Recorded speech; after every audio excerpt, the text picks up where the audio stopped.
Well, good afternoon and welcome to our spring conversation for equity. We are so excited to see folks from across the coalition attending today's conversation. I'm Sherline Wilson, the Executive Director of Washington Employers for Racial Equity. I'm so excited for this conversation today because we have two amazing and powerful speakers today on our panel. Before we go over a few housekeeping logistics, I just want to mention that, Washington Employers for Racial Equity is an initiative that really centers around creating a more equitable and just system for all Washingtonians, but specifically those who've been historically left out of those opportunities. We talk a lot about what needs to happen to improve the lives and conditions of Black Washingtonians, but that's just where we begin. It is not where we end. And so I'm so excited that we're going to be able to have a conversation about what that looks like in leadership and in action. I encourage you to submit questions via chat through the hour. We'll have time to get to those questions, as many of those questions as we can at the end. The time will go fast. And so before we let too much time get under us, let me just introduce our two panelists today. Both of our panelists today are from JPMorgan Chase, so we're very excited about that. So our first guest is Phyllis Campbell. Phyllis has served as the chairman of the Pacific Northwest for JPMorgan Chase since 2009. Today marks her retirement from the company, and we are just thrilled to get her perspectives as she reflects on the many years of work during her tenure and her service, not only for the sector, but across the region and across the state. Prior to joining JPMorgan Chase, Phyllis was the president and CEO of the Seattle Foundation and served as the president and CEO of US Bank of Washington for more than 6 years. She has an extensive career of board service, both in the nonprofit and for-profit sectors, and she served as a board of director for Alaska Air Group and Nordstrom. She's also served on the Diversity Advisory Board for Toyota and is a board member of Sanmar and the Allen Institute. Phyllis, we are so excited to have you today. Thank you. Well, thanks for that great intro. So if I could just say a word before you introduce Kerri, that would be great. Just thank you for your leadership. I know we're going to talk more about Weir later, but I am so glad to be able to join, as you say, my last full day at JPMorgan Chase. And I literally signed on 14 years ago, right after the financial crisis. And part of it was, I think the reason, which ties in a little bit to the conversation today, is from the WAMU to Chase transition. I would say WAMU had a fantastic culture, a culture of giving back, a culture of really doing the right thing by community, by customers. And when I was asked to take this job, I first said no, because I had a great job at the Seattle Foundation. But I think the reason I did say yes 14 years ago was to say it is important to create and continue that great culture that WAMU had and that JPMorgan Chase was known for, a culture of doing the right thing, a culture of making sure that we have an inclusive, equitable community for neighbors, for customers, and certainly for colleagues. So I took this job, and as I now look back 14 years ago, Sherline, I think, it was such a great blessing to be able to work with fantastic colleagues through my last 14 years. I told Jamie I'd give him 7 years, by the way, and somehow 7 turned into 14. So, but it's been a great 14 years. So as I think about my last day, I think, the thing I'm probably proudest of is just the great legacy that, really I think we have today as JPMorgan Chase. And so I know you're going to introduce Kerri, but I also am very, I guess, looking always at great succession, great leadership, who can continue the tradition of, the leadership that we have across the board with all of our colleagues here. And so when I thought maybe I could get Kerri Schroeder, I thought, well, I'm just going to call her. And, several of us called her and last fall. And it just happened to be a great time. And we talked a lot. And Kerri, gave it some very thoughtful consideration. But the great news is she said, yes, I'd love to join the team. And she can to say more about her story, but I thought to myself, if I could get anyone, it would have to be Kerri Schroeder in order for me to feel good about taking my job as regional chair of the Pacific Northwest. So here we are. And so I was glad that we both could join today to talk a little bit about our personal and company reflections. So thanks for the intro. Wow, well, that's fantastic and so powerful because you touched on things that were not just about your transition and reflecting on your leadership, but how you carry that forward. How do you continue that trajectory and progress of leadership? So that's fantastic. And we were just so thrilled that we got this powerful package deal with the two of you. So I'm just tickled pink. So let me introduce Kerri really quick and then we'll jump in. So for folks who don't know Kerri Schroeder, Kerri joined JPMorgan Chase earlier this year and is the incoming Pacific Northwest Regional Chair. Kerri previously served at Bank of America for more than 20 years, and most recently serving as the president of Bank of America in Seattle, where she led the bank's strategy across the Puget Sound region. Kerri serves on boards of the Seattle Metropolitan Chamber of Commerce, the Greater Seattle Partners, Challenge Seattle, the Washington Roundtable, and the Washington Bakers Association.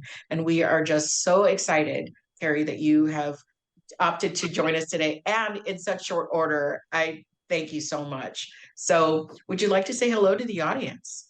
Sure. Thank you, Charlene. It's great to be here. And I'll just add one quick comment and add to the congratulations for Phyllis.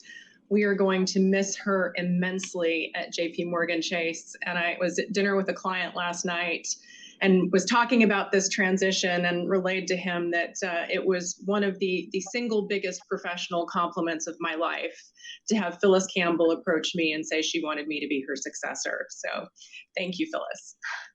Thank you. Wow. Wow, what a terrific conversation. I'm sure that you both have had probably very stimulating conversations about not just the broader things and the rhythms and how to transition and continue the work, but also about some of these things are very specific, like the commitments to equity and the equity work and how your own leadership style and individual approaches will continue to progress towards real equity in our region. So fantastic. So I'll just center the conversation just by starting with, it's been almost 3 years since George Floyd and so many other Black lives were lost, tragically. George Floyd's murder and so many of the others was a catalyzing moment for so many. It shone a big, bright spotlight on the tragic inequities in our system and how intransigent and widespread they were across so many systems. And then in the time since, businesses large and small have been talking about equity. They've been talking about, what are some of the strategies and tactics that are needed to make the world just a little bit more fair in this regard and to remove some of those systemic barriers. Yeah, this is hard. This is hard work, but it's also hard work. So I'm just super excited that one of the things that came out of that was the collective conversation that CEOs like yourselves and organization and business leaders like yourselves started to have about what can we personally do? How can we personally be stewards for closing some of those gaps, for making the world more equitable? So hoping to hear a little bit of your stories and your experiences around, sort of the need for equity and the need for leadership, especially at the tops of organizations. But before we get to that, I'd love maybe to ask you, Phyllis, to start us off by talking a little bit about your personal journey. What informs your personal story, and how do you think about and experience issues connected to race, either in your life or professionally? Well, sure. Happy to share a few stories. I know you want to spend more time on organizations for our audience and what can we do. But just briefly, I think it is a good context setter for me to say, certainly as an Asian American, Japanese American woman, being around so long as I have, and I've been around a long time, for so often, I was either the only, female person of color sitting in a management table or a boardroom. And, you know, it was lonely back then because I didn't see a lot of role models. And during my career, I mean, I've been so lucky to have great mentors and sponsors, but I also had points in my career where people said to me, you know, as a woman of color, people aren't going to accept you for this job. You know, we have too many, you know, male CFOs who won't take you seriously. And, you know, at times during my life and career, I had a number of those responses to my raising my hand for what I thought were great opportunities. And I look back on that and think, you know, I think what it did for me is it gave me a lot more sensitivity, maybe, to some of the situations that many people who are different go through in their life and career. It certainly made me stronger, I would say, to stand up, not just for myself, but stand up for others. And I think what I would say to you is that, you know, even today in our great progressive, you know, region, I still, you know, I'm still shocked at sometimes the things that happen to me as a visually, you know, different person. And I was sitting in a particular restaurant setting when during COVID, when, you know, masks were optional when you were eating or drinking. Had an Asian American friend. We were having a beverage at this particular place, and I kept seeing a man wave a sign at me.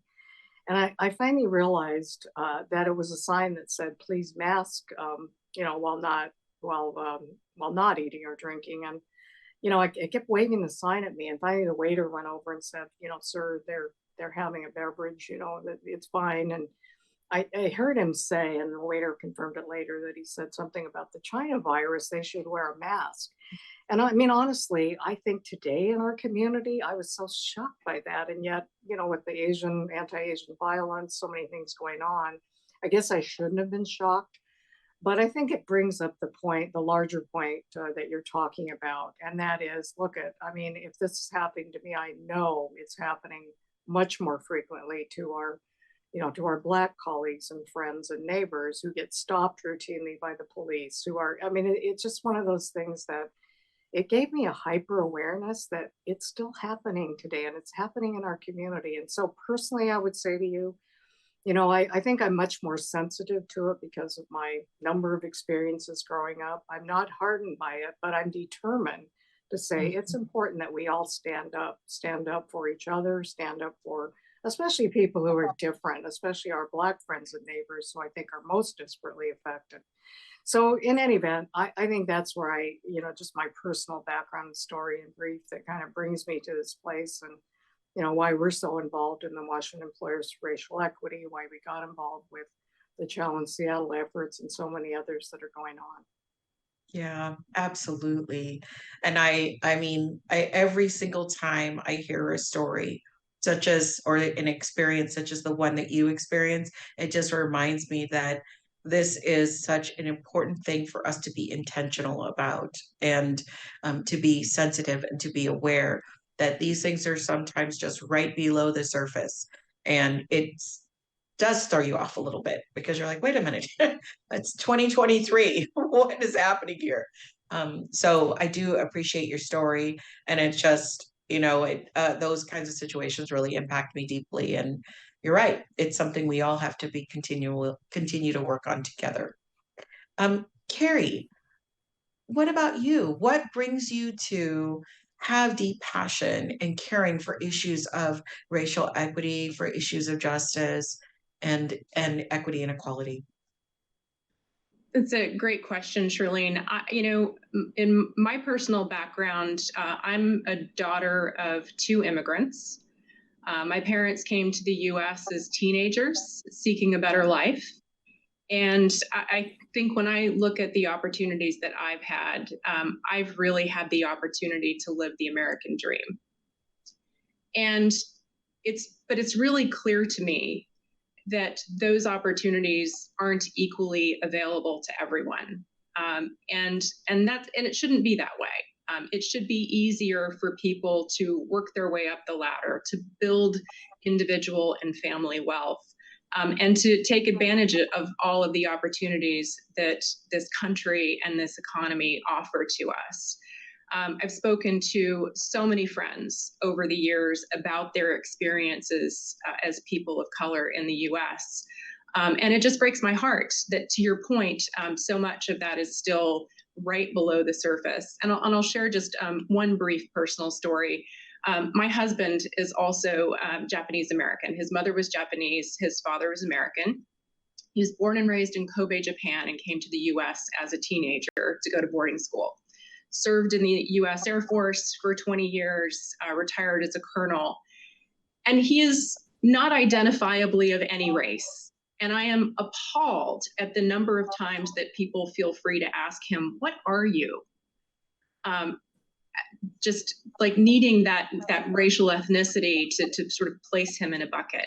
And we had an experience during the pandemic in our own neighborhood where he was just driving through the neighborhood and saw one of our neighbors whip out his cell phone, not somebody that we knew personally, but whip out his cell phone and start filming my husband as he's driving down the street. Ken saw it, turned around and confronted him, wanted to know, why, what are you doing? And the neighbor proceeds to tell us that, well, there's been package thieves in the neighborhood, and I don't recognize you. You don't look like you belong. And so his plan was to turn in this video to the local police department. Ken explained, showed him his driver's license, which he did not need to do, to show that he was a neighbor in the community, and asked him to delete the video, and he refused. It was just such a disconcerting experience. And, we were never in any danger. We were not in any fear for our safety. But to have that happen so close to home, to be othered in that way, just because he didn't look like everybody else in the neighborhood, really shook us both right to the core. And it is such a minor incident relative to what so many others of our neighbors go through. But it just really brought home for me what it must be like to be othered in your own community in ways like that on such a regular basis. Well, sure. And you think about, sure, that might have been one isolated incident, but you think about how that compounds over time, over a person's experience, over a lifetime, and how that impacts their sense of belonging and connectedness to their community and their sense of safety. And it affects so many things, right? So you're pointing out something that happens to folks of color all the time. And if you're a visible minority, probably even more so. So I appreciate your experience and your story. All right. So maybe let's talk yes, please. Welcome. No, I just wanted to go back to your point originally about the George Floyd murder and the urgency of what we all felt now almost 3 years ago. And I did see my friend Craig Dawson's quick question come over the chat.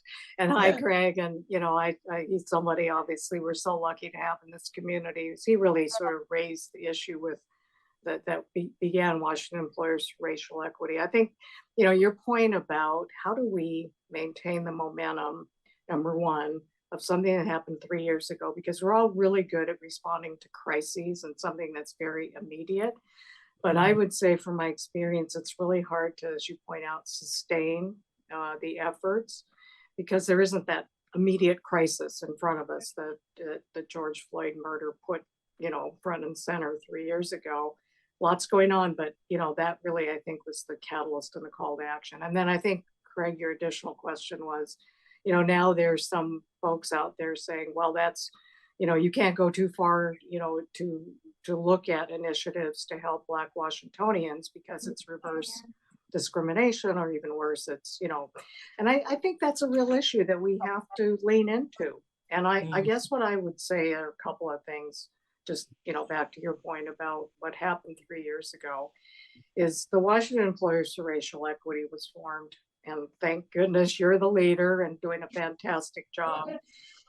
Well, and it's very sincere that we have to have specific, tangible goals in front of us. We're all really good at, again, reacting to crisis. Then the hard work begins, and then sometimes the backlash begins. But I think we have to stand up for all of these efforts and say it's the right thing to do. Then really what you're doing now, putting in place tangible benchmarks around, business progress, whether it's, our own supply networks, whether it's our own employee workforce, how are we doing with Black Washingtonians, and really with our own shops. and really make sure that we're holding ourselves accountable. And I guess I would say that we're all really good at that. That's what we do as business people. So, Yes. I think that's really the answer is let's not react emotionally. Let's not let the naysayers, take the dialogue. Let's just say we're doing this because it's good business, because it makes a lot of sense, and because it will make our community better, period. End of discussion. Let's get on with it. Let's put benchmarks in place, which you're doing now with Washington Employers for Racial Equity. So I just, I kind of want to, I was happy that we had this conversation today just as a recall to action, that it's more important now than ever.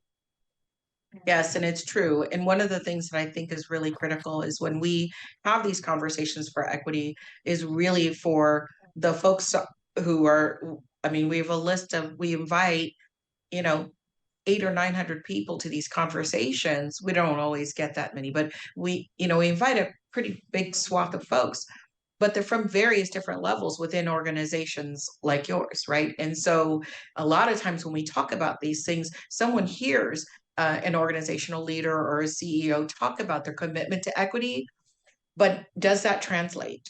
Does it actually turn into something really actionable and tangible within the organization? And then how do we continue to sustain that effort in the face of lots of other constraints? We know that we have a banking crisis right now in some parts of the financial sector, which requires attention and focus.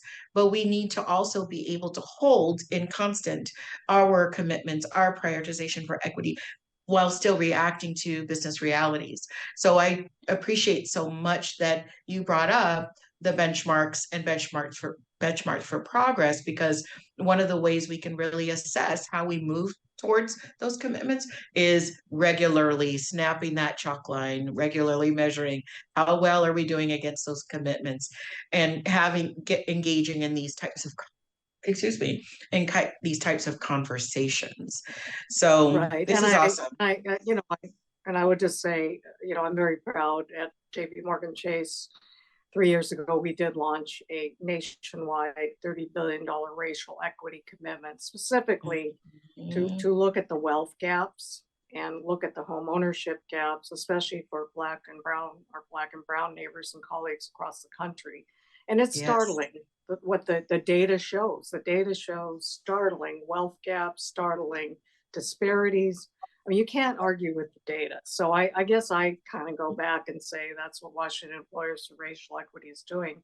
Let's lean into the data, and the data is not good. So, I think we launched the commitment to make sure that we could do what we do well, and that's mostly around mortgage lending, around wealth gap closures with financial services products, small business lending. And, again, we're holding ourselves to those standards. Seattle is one of our initial launch cities, and we're just getting going. But, we've got commitments there, and we, back to the point about benchmarks and, what you said, just making sure that we do what we say we're going to do. We're very serious about this work. So I think that's what it takes.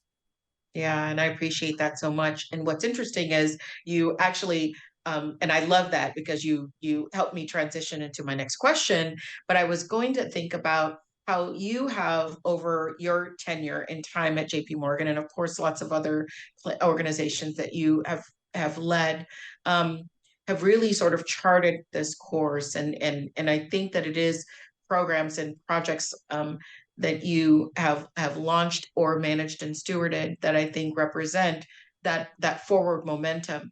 So I'm going to transition to Kerri as a sort of symbol of how we take that forward and how we sustain that. So Kerri, maybe can you talk about some of the things that you're thinking about as you're getting up to speed in the JPMorgan context, about things that you feel like are really important priorities? What's important to continue? What are some things you're looking at as you move towards your progress for equity? Yeah, I mean, I'll pick up on the thread that Phyllis started with there around our racial equity commitment. I mean, Seattle is one of the markets that we have prioritized for really beginning to show progress against these goals. And so, one of my main priorities as we move forward is to make sure that I pick up that baton from Phyllis, that I continue to work with our leadership team here to make progress against all of those metrics that we're measuring, whether it's small business growth, affordable housing, all of those things to really start chipping away at that racial wealth gap. And I think, really when we think about sustainability of these efforts, our stakeholders are also holding us accountable. And I think that's true for many major companies right now. Boards really care about this initiative. Our customers care about it. Our employees care about it tremendously. And so they are holding us accountable. They are looking for us to report out on what we're doing and how we're improving against all of these metrics. And that's really important. I think having multiple stakeholders focused and interested in the topic keeps the momentum moving forward within organizations. But also, I think we have to really think about all of this work being sustainable in that it's integrated with our core business, not an additional initiative or separate from something that we do on the side. And so when we think about it at JPMorgan, our efforts around racial equity are not just focused on philanthropy. Philanthropy certainly is a piece of it, but it's really using the power of our business, those things that we do best, and really leaning into that to make a difference in the community. So when we think about affordable housing, it's about leveraging the lending that we do to make sure we're providing capital and financing those affordable units, all of those community development projects. When we think about small business growth, it's about lending to small business. It's about providing financial coaching and resources to diverse business owners. It's about partnerships with organizations that are really supporting these groups. So, really leaning into the muscles that we're already using, but doing it with a focus and a lens on racial equity that is much more intentional than ever before. Mm-hmm. Yeah, if I could just go ahead, Phyllis. I was going to say, I love the muscle analogy.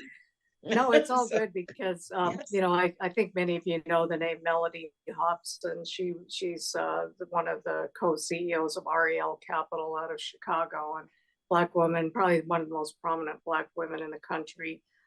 She was on the cover of Forbes this last month. She's on our JPMorgan Chase board of directors. So to Kerri's point, we have a board and a number of board members like Melody who are holding our feet, Jamie's feet, all of our feet to the fire on, what are you doing not only for the external initiatives that Kerri just articulated so well, but what are you doing with our own workforce, with our own promotion track for, cross ethnicities?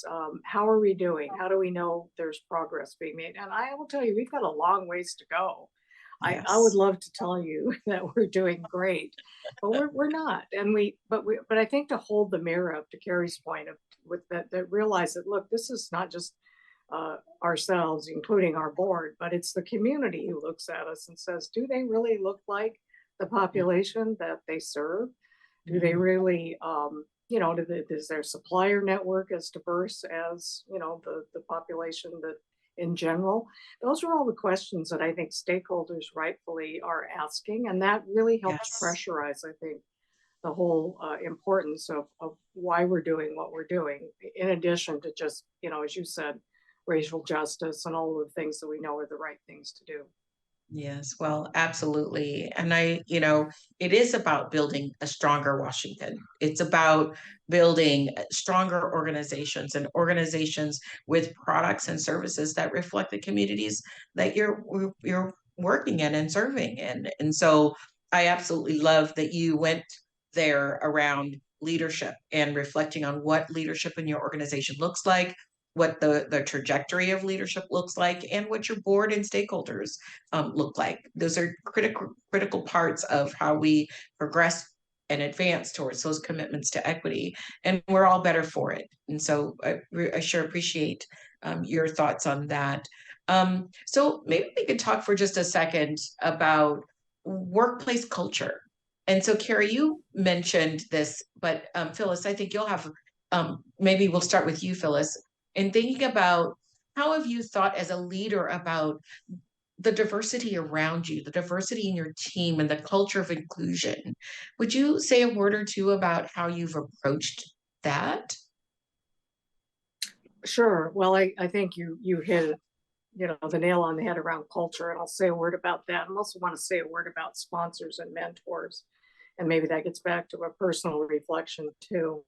So first on culture, I think the culture of inclusion is really what you're talking about. Yes, absolutely, we need to do a much better job and diversity writ large, how we look, how we represent ourselves to our client base and the community. So I will acknowledge there's a lot of work to do there. I think on the inclusion piece, though, I would say that with our very strong leadership here across the board, including our what we call BRGs, our business resource group leadership, we've really brought together some incredible leaders that really model inclusion. And inclusion is something that's hard to measure. Are we perfect? No. But I think we have a culture of saying, we are all about doing the right thing by each other, by our customers, by our communities. And we have people that will raise their hand and say, look, you're not doing the right thing here, or this just didn't come across well. And so that kind of speaking up culture of when we aren't doing things right and we haven't got it right, when even, I've been called out several times, and it hurts because I think I should know better. But look, I just think, having a culture where people are free to speak up about, personal microaggressions that happen to them, things that we missed. I think that's part of a culture that leaders need to really monitor. And I don't have any great 1, 2, 3 tips on it, other than to say, we need to keep our ears and eyes open. We need to ask all of our BRG leaders, or whatever they're called, ERGs, within our companies, how are we doing? What can we do better? What did we miss? Did we come across? And, and how can we hold up the mirror up to ourselves? And I think just having that culture of constant improvement, encouraging people to speak up and tell us what we need to do better is hopefully the culture that we've created here. And I think our leaders definitely model that. The second part of it, though, I would say that's really important is to really make sure that all leaders hold ourselves accountable for being mentors and sponsors. And I'm just going to say a word on what I think is the difference, but Kerri, I'd love to hear your thoughts too. I always tell people, have 4 or 5 mentors at any one time, and maybe outside of your company, just pick your advisors, people that you can ask for advice and feedback, and that will give you honest answers. And they could change hopefully throughout the years, because you may have different questions and needs, but always be a mentor. And I always ask people, I think hopefully that's one of my legacy pieces. How can I help you? What do I need to know? And, people will tell you. And I think that's being a mentor in a way without having a big commitment.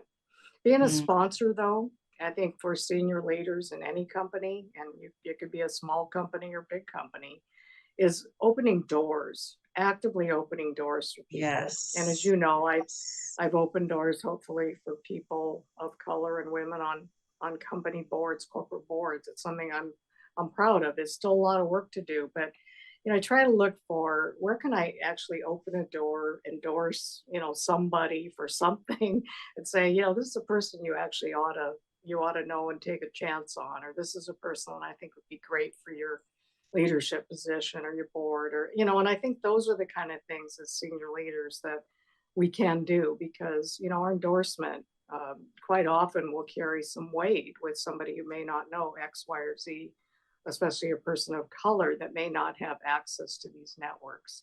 So I just say, yeah, culture matters, absolutely. But I think being a mentor and a sponsor wherever we can is especially critical for, people that, don't have the networks. And there are probably a lot of our, folks of color. Yeah, absolutely. Absolutely. And I love that you speak about mentorship and sponsorship in a very action-oriented way. It's not enough to say, oh, I'm mentoring that person or I'm sponsoring that person, but you're doing something. You're speaking up, opening a door, making an introduction. And that's a very action oriented behavior. So I absolutely love that. I would just I just mentioned that, back in my early career, I'll never forget a boss who's passed on now, but he was a Caucasian male, and he was raised in a very traditional banking environment. But he shared a story with me once about being raised as a foster kid in his early years, and he said, I learned what it was like to be different. I was, kicked from one home to another. My father left us, and he said I grew up and I really never had a permanent home. And he said, I see people treat you differently, and you've had a lot of, pushback and experiences. He said, but I can relate to that. And I'll tell you what, if you ever need me for, just as a kind of a one-on-one conversation, or if you're experiencing discrimination that, we don't see, or something happens to you, please come to me, because I want to make sure that, I open a door for you, or that and he was just tremendous that way. So, I mean, never underestimate, I suppose, the power of being just an ear, a sympathizer, an empathizer, hopefully a door opener down the road. But just, that one kind act always, I never really did, need it, but he offered, and he eventually became more of a formal sponsor for me down the road. Wow. Well, that's fantastic.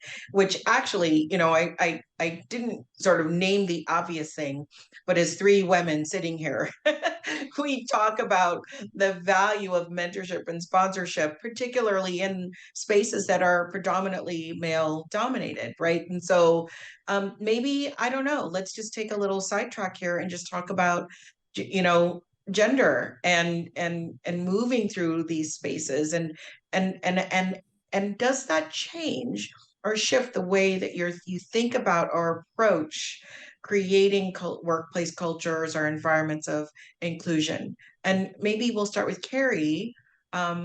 Maybe talk about that from just your frame as a woman. Sure. This is a topic I've been pretty passionate about for a very long time. Women are 51% of the world's population. We have earned more bachelor degrees than men since 1982. We've earned more master's degrees than men since 1987. And I think that we all have to acknowledge that ignoring that enormous pool of talent puts our businesses, frankly, and our economy in peril. It is too big of a talent pool to ignore.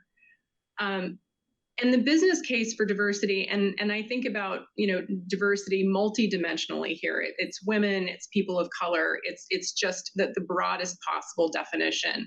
But that the business case has nothing to do with perception. It has nothing to do with political correctness. It actually has to do with business performance. There have been studies that have shown that companies that have diverse leadership teams outperform those who don't. And they outperform because they have differentiation of thought. They have people with different backgrounds and different perspectives. You eliminate groupthink. These are all things that make us better as organizations and better as a country. And I would also say, women and men in many cases do lead differently. And one is not better or worse than another. But we need both kinds of leadership in organizations. There is a study I read recently, a report that came out from the Pew Research Center. And it said essentially that women are more likely to lead through inspiration, transforming attitudes and belief and aligning people with meaning and purpose of the organization, rather than, black and white goals and carrots and sticks. And that kind of transformational leadership is linked with higher levels of engagement with employees. And I think that's a really interesting look into different leadership styles. And that's not to say that men don't lead that way as well, but as I said, there are different styles. And I think as well, the pandemic showed us that the demands on leaders are really different today than they were 10 years ago. Leaders have to be able to establish an emotional connection with their teams. We were managers, we were counselors, we were friends, we were encouragers in chief, managing all kinds of challenges for our teams: anxiety, fears, new ways of working, unprecedented levels of stress and disruption, mental health challenges, things that, frankly, people didn't bring to the office before, not in the way that we experienced in the pandemic. And employees want and need validation, appreciation, empathy, and these are areas where women typically excel. So, I think we need multiple perspectives. We need multiple styles of leadership. And we just have to break down some of the traditional point of view. I think there's been sort of this vision of a leader that is stereotypically a white man. And that's simply not true anymore. And it simply isn't the mold that we need going forward for our new reality. Mm-hmm. Absolutely. Wow, that was just such a powerful statement. Thank you, Phyllis. Yeah, and I 100% agree with everything Kerri said. And I think the challenge is, as we integrate more, as Kerri said, other voices at the table that don't look like us, that don't act like us, whether it's Black, brown. I mean, folks that maybe aren't traditionally at the seats, the tables, I should say, the seats of power at the table. We need to make sure, though, that we truly hear those voices. And that's what's hard sometimes, is sometimes those voices get drowned out. So I would say my learning is, when you get somebody who looks different at the table, male, female, black, white, brown, yellow, it doesn't matter, but you have to say, so-and-so, we haven't heard you say anything, you're frowning. Can you tell us, is there something going on? Do you disagree? Can we hear your point of view? And to really listen deeply. And that's not easy, by the way, when you've got 30 minutes for a meeting and everybody's looking at their watch, or the Zoom call's going to end like this one, but I do think that that's a special challenge that we all need to kind of look at. As Kerri said, we're coming out of some very different times. Young people, different people at the table, people that want a voice and people that should have a voice. And, back to your earlier question about inclusion, that's where we have to really work, is true inclusion. What's your voice? What's your opinion? And then listen deeply, hopefully react. And I think too, as we look at our teams, I mean, one of the easiest ways to do that is you pay attention to who's being asked to give input, who's being asked to work on that next project. Is it the same few people all the time? Do we have different diverse employees that are given the opportunity? Because those are usually great development opportunities. We have to be intentional about it. And Charlene, I realize I didn't touch on mentoring earlier. I think in general, women are over mentored and under sponsored. I think that our employees of color are not mentored or sponsored enough. And we've got to be a lot more intentional about that than we have been historically. As human beings, we have a tendency to relate more strongly to the people who are most like us. And we have to make, a really intentional effort to overcome that inherent bias that most of us carry and look for opportunities to mentor and sponsor others. To Phyllis's point earlier, though, I can't underestimate the importance of sponsorship. Mentors are great. Mentors are the people that will talk to you and help you develop skills and help you progress in your career. Sponsors are the ones who will talk about you. Yeah, there you go. That's right. You're not in, and open those doors and give you opportunities. Sponsorship is everything.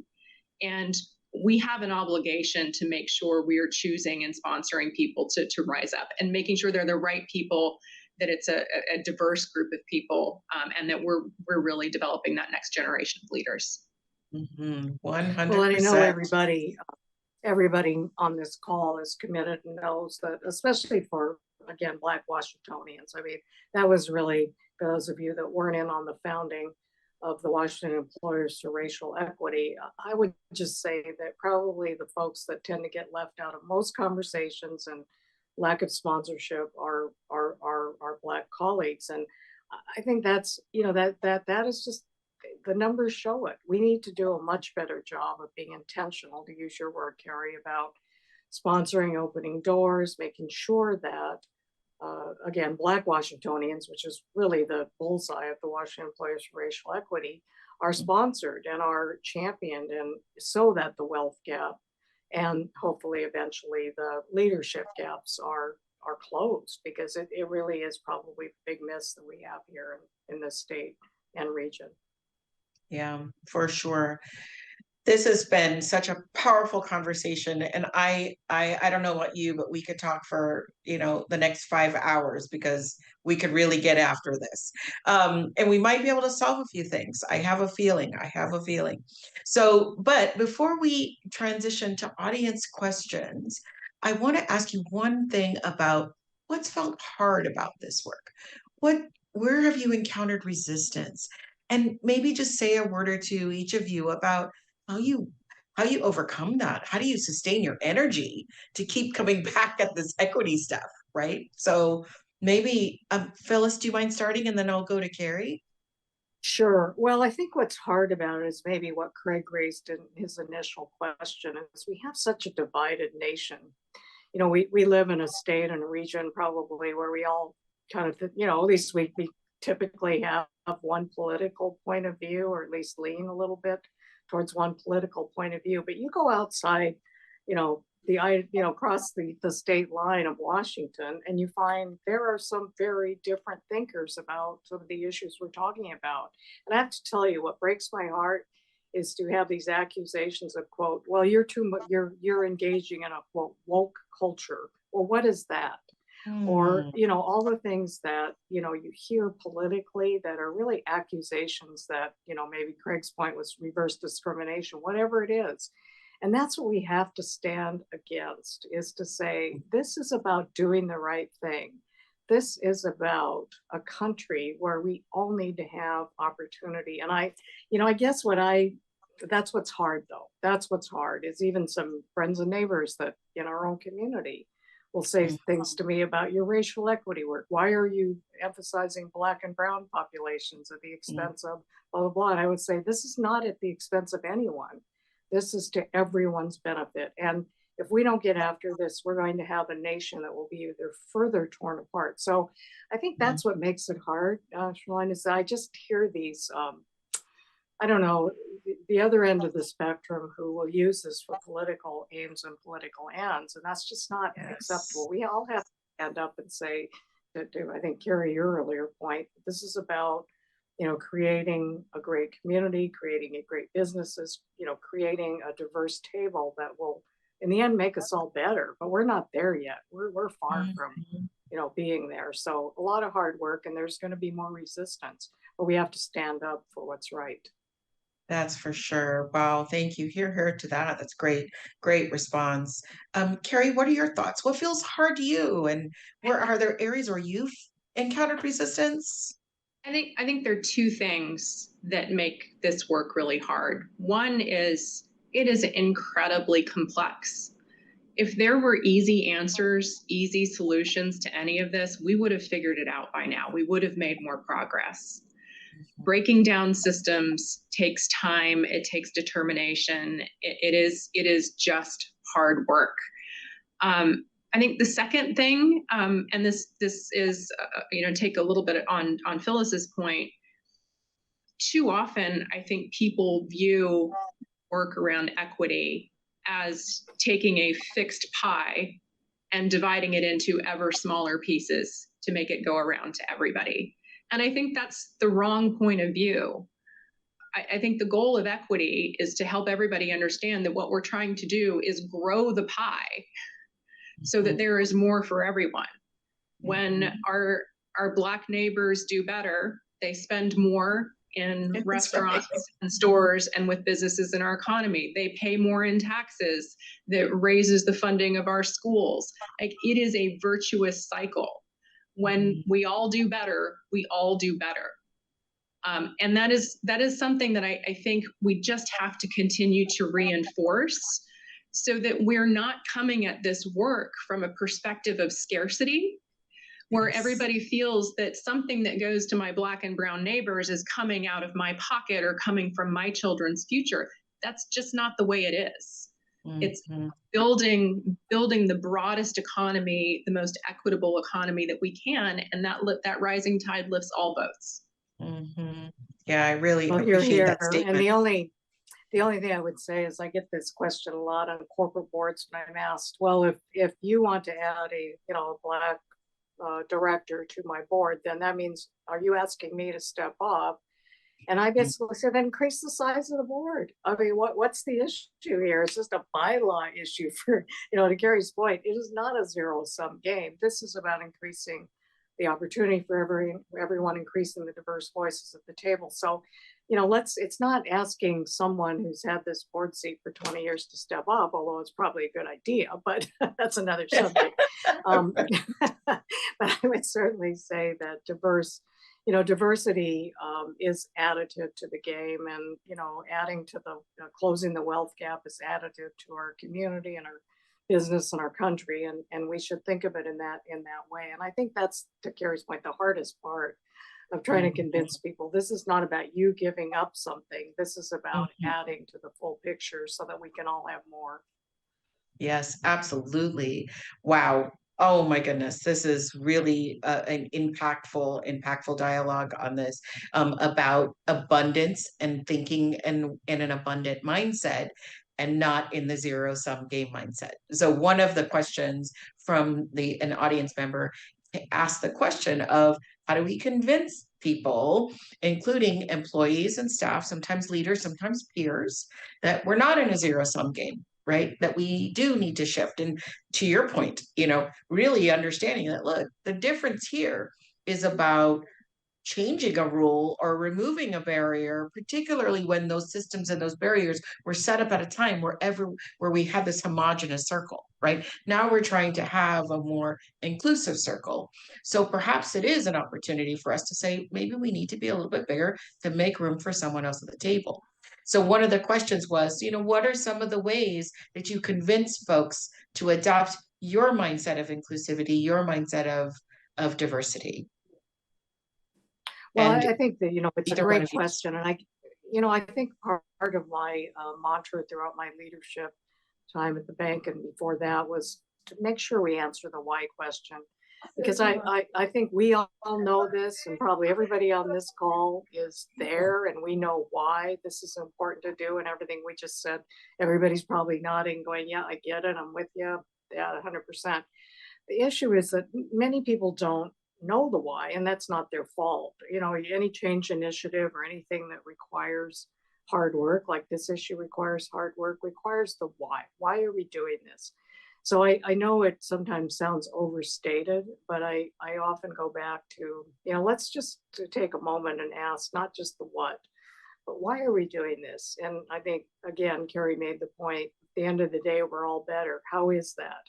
And those are really basics, but I think answering those questions consistently and really repeating the why we are doing this phrase constantly is never too much. And then I think eventually people kind of go, oh, I get it. So that means that my family will do better, my schools will do better, whatever the issue, whatever the situation is, will be better, and better for me too.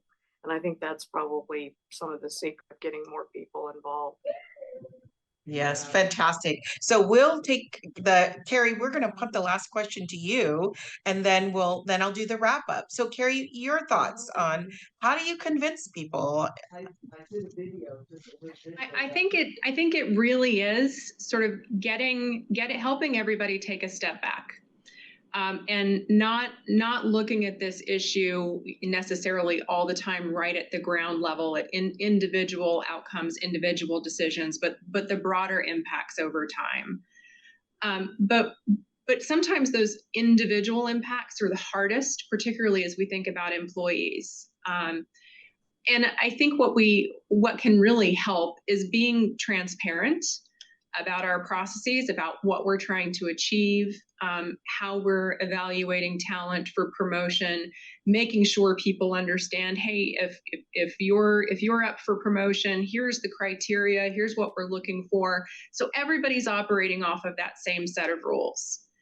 And I think over time, as we're continuing to build the talent on our teams, and building that pool of diverse talent. It's easier for us to do that, frankly, at the entry levels, and start training folks into the culture of the organization. Then you end up with a broader base as we promote people through the organization, and hopefully you build the representation in the upper levels.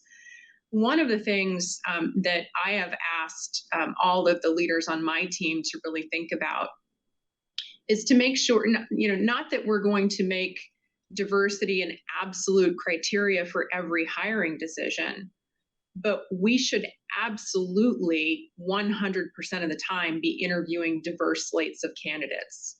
Everyone has an equal opportunity. We're going to hire the best person for each role. But if we haven't at least made a very concerted effort to interview a couple of diverse candidates for every opportunity, the chances of you actually hiring a diverse candidate are vanishingly small. And the more diverse candidates you have on a slate, the more likely you are to hire a diverse candidate.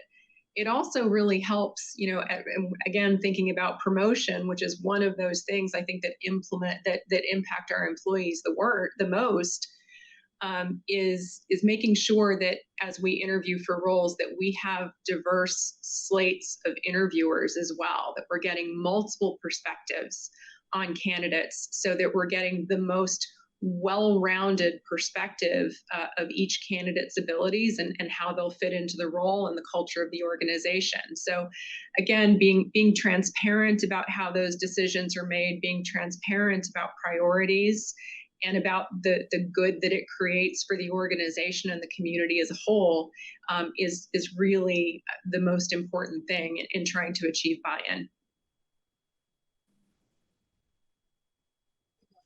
Yeah, I agree. That just really, really hits right home.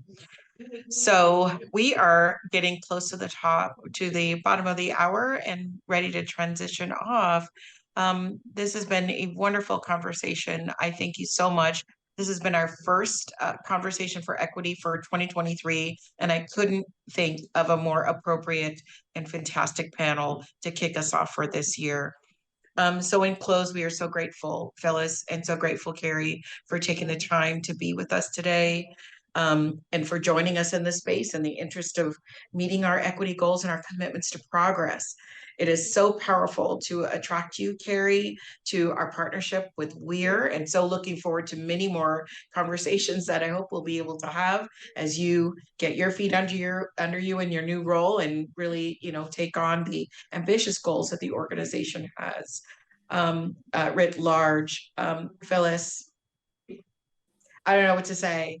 I might have a tear, but thank you. Thank you for being such a phenomenal leader and just a phenomenal presence and human being in this space. I know that this is not goodbye. This is take some time, say no to a few things, get some golfing done. There you go. And stay in touch with us. We are so grateful for your leadership and your tenure. And I started with Weir in June. I think I met you a few months later during my interview process, but then a few months later, and I was just like, oh, please don't go. Please don't leave me. So I was so impacted. I know you know where to find me. So trust me, I will stay involved. Thank you for your leadership, and thank you for this opportunity. I think both Kerri and I enjoyed it. So appreciate everybody tuning in. Fantastic. Thank you. Thank you so much. And so with that, for folks who've tuned in today, thank you for your time and for enjoying the content that we've made available, part of the Washington Employers for Racial Equity program. We've recorded the event and we'll post that in case you want to go back. And of course, we couldn't get to all the questions that were posted, but I would say that if you have specific questions for the panelists or for us, please email me at Shoreline@employersforequity.org. Thank you and have a wonderful day. Thank you. Thanks, Charlene.